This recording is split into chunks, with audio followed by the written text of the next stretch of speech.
तो 4-5 घंटे की यात्रा के बाद, कर्णप्रयाग के बाद हम यहाँ पहुँचे हैं आज वाण में। यहाँ पर सड़क ख़त्म होती है और इसके बाद लाटू मंदिर आता है। लोहा जंग के बाद ये वाण एक खूबसूरत लोकेशन है। वाण में जहाँ पर सड़क ख़त्म होती है वहाँ से लगभग 200 मीटर ऊपर पैदल रास्ते के बाद वाण मंदिर आता है। खूबसूरत देवदार का जंगल है और ये नीचे गांव है और बेहतरीन लोकेशन है। प्रतिदिन यहाँ बारिश हो जाती है। पल पल मौसम अपना जो रूप है वो बदलता है। दूर दूर तक छिटके हुए घर, पाथर वाले मकान, सीढ़ीदार खेत। आजकल गेहूं की कटाई यहाँ पर हो रही है। आज जून 14 है तारीख और यहाँ पर टेम्परेचर इतना कम रहता है कि गेहूं की कटाई अब हो रही है यहाँ। जबकि कुमाऊं के जो तराई वाला रीजन है या कुमाऊं का जो रीजन है वहाँ पे धान की रोपाई शुरू हो चुकी है।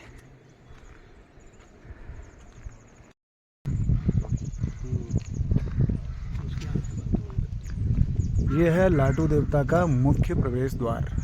वाण में ये मंदिर स्थित है। बहुत फेमस मंदिर है। देखते हैं यहाँ शिलालेख में क्या लिखा हुआ है। पुरातत्व विभाग का शायद ये है इसमें। उत्तराखंड के चमोली जिले में देवाल नामक ब्लॉक में यह एक चमत्कारिक मंदिर है जहां भक्तों का आना जाना है। राज्य में यह मंदिर लाटू मंदिर के नाम से प्रसिद्ध है।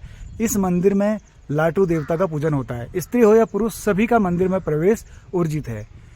यहाँ तक कि मंदिर में सेवा करने वाले पुजारी भी आंख, नाक और मुंह पर पट्टी बांधकर पूजा करते हैं। भक्तों को मंदिर से 15 फीट की दूरी से पूजा करनी पड़ती है। मान्यता के अनुसार लाटू देवता उत्तराखंड की आराध्या नंदा देवी के भाई हैं। प्रत्येक 12 साल में उत्तराखंड की सबसे लंबी श्री नंदा देवी की राजजात यात्रा का 12वां पड़ाव वाण गांव है। लाटू देवता वाण गांव से हेमकुंड तक नंदा देवी का अभिनंदन करते हैं। मंदिर का द्वार वर्ष में एक दिन खुलता है।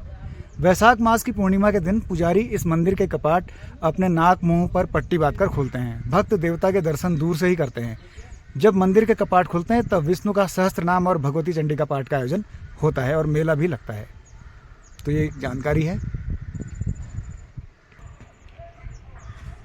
तो चलिए मंदिर के अंदर चलते हैं।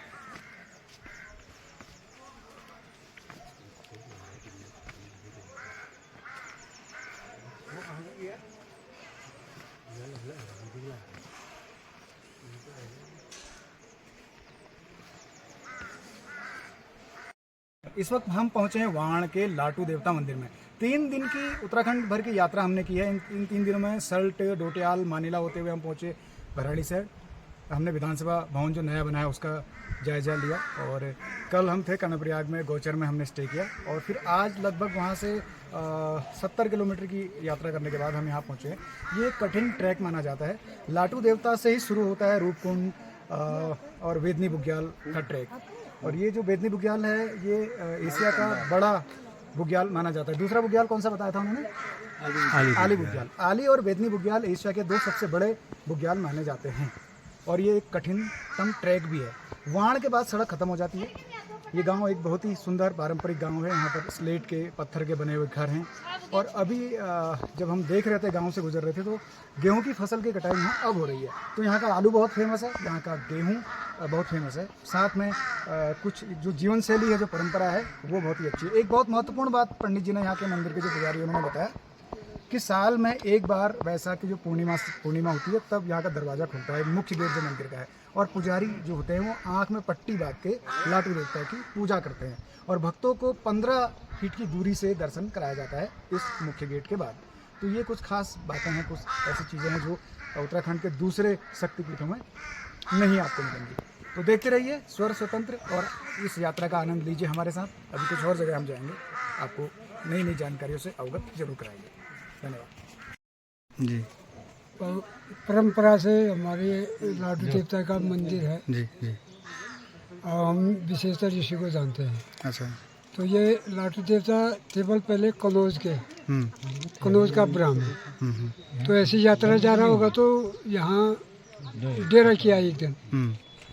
तो डेरा किया तो यहाँ दो दयालों का एक घर था। तो बुढ़िया थी वहाँ, तो बुढ़िया से पानी मांगा, तो पानी मांगा तो वो 2 गड़े थे, एक जान का एक पानी का, तो जान गढ़ के पानी पी दिया ब्राह्मण ने, अच्छा। लाटू देवता ने। तो अब बुढ़िया ने पूछा कौन पिया बाबा, बोला इस गड़े का, बोला है तेरी जान गड़ी, तो ये पर प्राण त्याग दी। तो यही तभी यहाँ स्थापना ले ली, तब से यहाँ लिंग बन गया और तब से यहाँ परंपराएं चल रही है। तो बहुत हमारे पूर्वजों ने यही देखा, हम भी यही देख रहे हैं। तो उनकी पूजा का क्या विधान है, कैसे पूजा होती है? पूजा ये बैसाख पूर्णमासी को, अच्छा। जिस दिन बैसाखी पूर्णमासी, बुद्ध पूर्णमासी को बार खुलता है, हम्म, तो हम पूरा गांव वाले यहाँ पूजा करने को आते हैं। और मंगशीर लास्ट पूर्णमासी को ये बार बंद हो जाता है, अच्छा। तो पूजा प्रतिष्ठा कम होती है उसके बाद। और बाकी आओ भीड़ चढ़ाने वाले, पूजा करने वाले सब यहाँ पर। जो मुख्य गेट है मंदिर का, ये एक ही बार खुलता एक ही है बार, साल में। ये एक बार खुलेगा बैसाख पूर्णमासी। आपका शुभ नाम क्या हुआ? अवतार से लाटू मंदिर के मुख्य गेट के बाद ये जो पैदल रास्ता है, अभी तो ये इसमें सीमेंट का पतला रास्ता बन चुका है, ये नंदा राजजात यात्रा का मुख्य मार्ग है। यहीं से यात्रा जो है बेदनी होते हुए आपका रूपकुंड तक जाती है, उससे आगे भी शिला समुद्रम तक जाती है। तो ये रास्ता है, हमारे कुछ साथी अभी बेदनी तक का ट्रैक करेंगे। तो नंदा देवी तक, नंदा पर्वत तक ये जाती है, ये रास्ता जाता है, यही रास्ता है। यहाँ से चढ़ाई शुरू हो गई है और ये साथी अभी बेदनी बुग्याल जाएंगे। मैं यहीं लाटू मंदिर में ही स्टे करूँगा आज, फिर कल सुबह हम यहाँ से आगे की जर्नी अपनी शुरू करेंगे। तो अब तो ये रास्ता लगभग ठीक बन चुका है, पर आगे काफ़ी कठिन चढ़ाई है और बहुत ही ये कठिन रास्ता है। और एशिया का जो एक बड़ा ट्रैक है वो यहाँ पर है। यहाँ पर दो अच्छे बुग्याल हैं यहाँ पे। तो ये रास्ता नंदा राजजात का पैदल रास्ता।